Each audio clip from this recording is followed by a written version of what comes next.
সকলেই শ্রীমদ্ ভাগবত কথা রসান্বিত রস আস্বাদন করবার জন্য উপস্থিত যারা বৈষ্ণবগণ আছেন এবং মাতৃমণ্ডলী কৃষ্ণমণ্ডলী মাতৃমণ্ডলী যারা আছেন সকলের চরণে আমার সশ্রদ্ধ প্রণাম।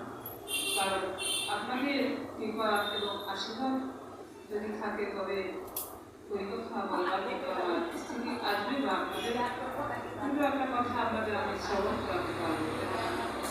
বৈষ্ণবের কৃপা এবং ভগবত কৃপা, গুরুর কৃপা এবং পূর্ব জন্মের কৃপা, বহু বহু কৃপা আশীর্বাদ না থাকলে ওই কথা শ্রবণ করা যায় না এবং বলাও যায় না। সেই জন্য যে বলে এবং যারা শ্রবণ করেন উভয়ই আমরা একই দাবি করে আছি। আমরা কিন্তু কেউ আমি বক্তা হিসাবে বক্তৃতা দেওয়া হিসাবে আমি যে বেশি লাভ করবো তা নয়। আপনারা শ্রবণ করছেন, আপনারা যে কম পাবেন তাও নয়। আমি যদি গোবিন্দের কথা সুন্দরভাবে বলতে পারি আপনাদের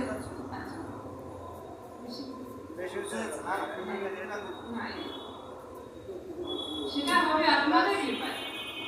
আমি যদি কিছু বলতে পারি গোবিন্দ সুন্দরে আমার শ্রীমতী রাধারানীর কথা বা আমার শ্রীমন্ত চৈতন্য মহাপ্রভুর কথা, সেগুলো হচ্ছে আপনাদের কৃপা। আপনাদের কৃপা বিনা আমার মুখ দিয়ে এই বদন দিয়ে একটি অক্ষর বেরোবে।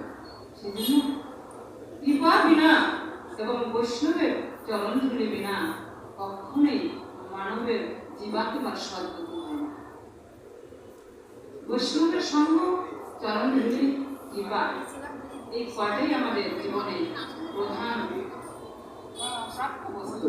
জয় রাধে।